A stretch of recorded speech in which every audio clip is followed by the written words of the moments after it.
Hey guys, welcome back to Chasing Freedom Homestead. My name is Matt. Wanted to kind of give you an update on the build. This week's video is going to be a little bit different. In the last video, we had a couple friends come over and help us raise the frame of the building. So again, thank you Martin from Martin Johnson Off Grid, Heather from Keswick Farms, and Kimmy from Waking Up Country. We couldn't have done that without you guys, so we really appreciate that. Brenda wasn't in the video. You may have noticed that. She is actually down visiting her mom. Her mom's health condition isn't very well, so she's spending some time with her mom while she can. So that's where she's at right now. So continue to pray for her, and we just appreciate your prayers. This week's video, there's not a lot of building sequences because I needed to get things done and I just didn't take the time to set up the camera and video. But what I want to do is kind of walk around and show you what I've done so far on the build.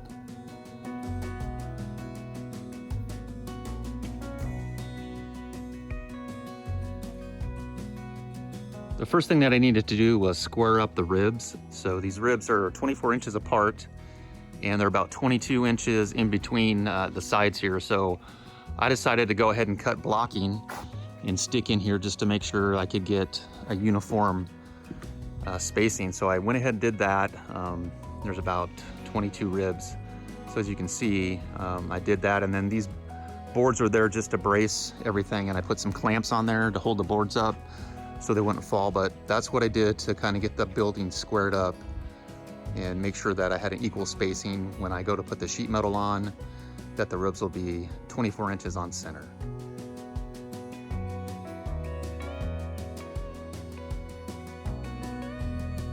The next thing that I did is I needed to lay out my 16 inches on center markings for the walls. So what I did is I pulled a measurement from one side of the building to the other end, and I measured out my 16 inches on center, wrote it down on the subfloor, and then I laid down my base plate and kind of transcribed the lines. So I'll show you what I'm talking about.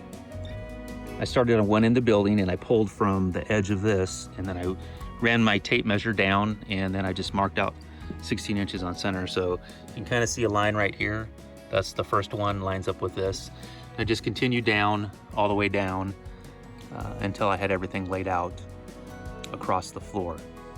One of the reasons I did that is because when you lay down the base plate, and I got the curve here, I can't put my base plate all the way against this edge. So I got about a 2 inch, it's about 2 inches and a quarter from here to here, which if I was just to pull my measurement from that way, I'd kind of be off, and I wanted to square it up to this side of the building.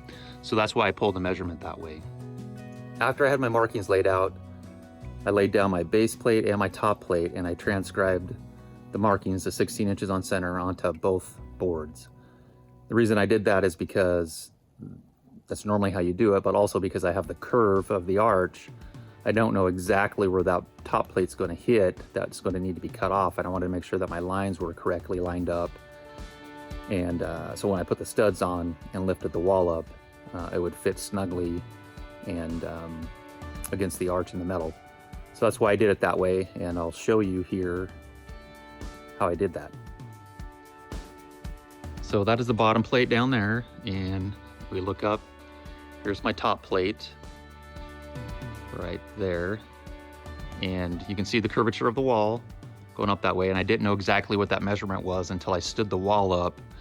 So I got a 92 5/8 stud board, and then my bottom plate, my top plate. So I had to cut some material off up there just to make the wall fit, and so that's why I laid out the baseboards, to get my marking so everything would be equal across there. Now I wasn't using a 3-inch metal tube, which is one of the ways to build my support beam across here. I used wood to do that. My support beam is made up of two 2x8s with a 1/2-inch OSB in the middle, which makes it about 3 inches. And it was about 25 feet long all the way to that end, about 24 feet, 10 inches. Very heavy to lift up there. And it's just secured with 3 screws that goes into the sheet, or into the metal, which will hold it. And of course it's nailed and glued together all the way across, but it spans this whole distance. Well, Brenda and I are determining where we're going to have the doors and the windows. We want to have a big door like right here, kind of like a French door, and then the windows on each side and a fireplace up here on the front. Now, when we were speaking with one of the arch cabin builders, he said that if we're not going to use a 3-inch tube, to use wood, but he also mentioned that we might want to put a support beam directly up the wall in the middle all the way to the peak. And that's what that is. Although it's not attached, I just wanted to build it and have it ready. And we're not quite sure if that's what we want to do, because we're thinking about having a big window up top, and we don't want that beam running through the center. So we can build it just like a normal house, and if we can put a header on top of the windows and the king studs, and then have these support beams on each side and have them come down wherever we want to. So that's why it's not attached. It's just there, ready to use to put it where we want to put it. And we just haven't determined that yet.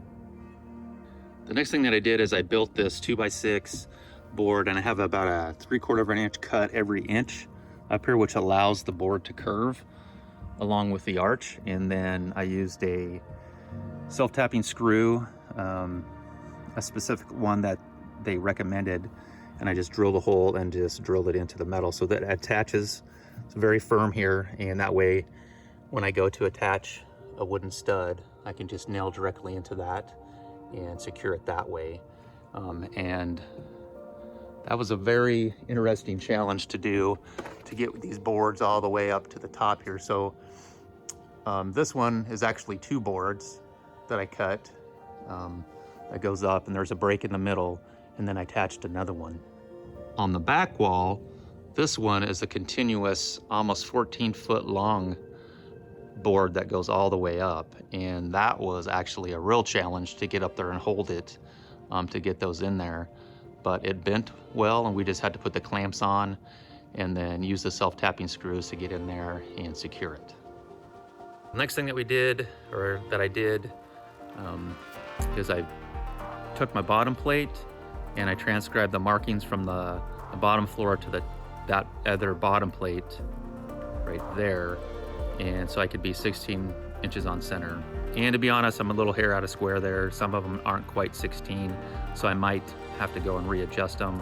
I'm not too worried about it because there are going to be windows up here, so some of these boards are probably going to be cut out anyway. I just wanted to get the wall built as soon as I could, and then we could come back and I guess and remodel after the weather is better, or if I get the siding on.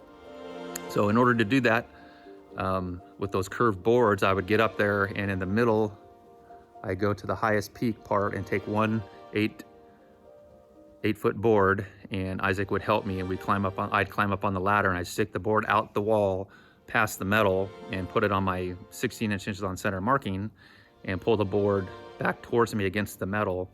And then we'd use a level and kind of level it up. And once it was level, I could take a pencil and scribe the curve up there where it hit the metal. Then I would just move to my left or right to the next 16 inches on center mark, pull the board and mark it all the way until I was finished. And that way we could come back down. I could measure the line and get a little angle finder and find out what the degree was, and I would make my cuts. And really they're about 16 degrees all the way up to 45, and each one of them are different, so that's why I had to do the cuts like that. Then we climb back up the ladder, and I use a small little finish nailer gun, and I would tack them in, and then I could come back in with my big air nailer and secure them to that bottom plate, and then shoot them up into that board that we had cut with all the cuts in it, so that it would be secure up there. And that's how we did the top portion of the wall. Isaac and I were able to put up that top section by using a ladder jack that a neighbor who's been building for over 30 years recommended that we use, and he said he had some that we could borrow, and he also had an aluminum plank that we could use to put on the ladder jacks. And I'll show you what we're talking about here. I've never used a ladder jack before, but those fit into the rungs of the ladder, and as you can kind of see that it'll be parallel, so you'll stand up 2 ladders. We got one there, we put another one there. We could secure the jack about right there, and then Isaac and I would climb up the ladder holding this aluminum plank right here and then set it on top of there, and it would be parallel to the ground, and we could walk up there and climb up on things, and it worked really well. And so we used that on putting up the studs and actually putting up the OSB on the outside. That's how we were able to do it. After we got the OSB applied, what I wanted to do is I wanted to take a router and route the sides of the boards against the metal so I could get that nice cut for the arch. So I'll show you how that turned out. So here's the edge of one of the sides of the building, and running that router across here just made it like really, really smooth, nice and clean cut all the way up. And so that was a big challenge too. Once I got up pretty tall up there, to climb up on the ladder and cut that. And then another thing that we did is just to secure it is we would use some other self-tapping screws, some pan heads, and this goes directly into the metal tubing to hold the OSB tight. I don't have all those on yet. I still got that to do. But that's what we're doing.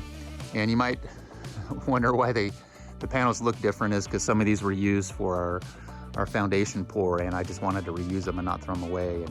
And so that's why they're different colors. And we did turn some of them around. You see the lines on some of them don't have it. But that's what we did, and that's what the other wall looks like.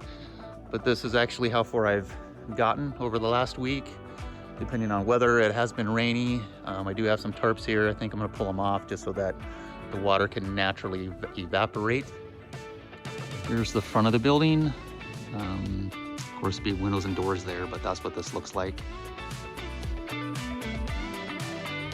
And I hope you guys enjoy this content, and please like and subscribe. Refer your friends if you want to. Support us, buy us a coffee if you want to do that also. Those details are in our description of the video. So, hey, we appreciate you watching, and thank you so much for your prayers about Brenda's mother and my mother also. So we appreciate it, and we will see you in the next video.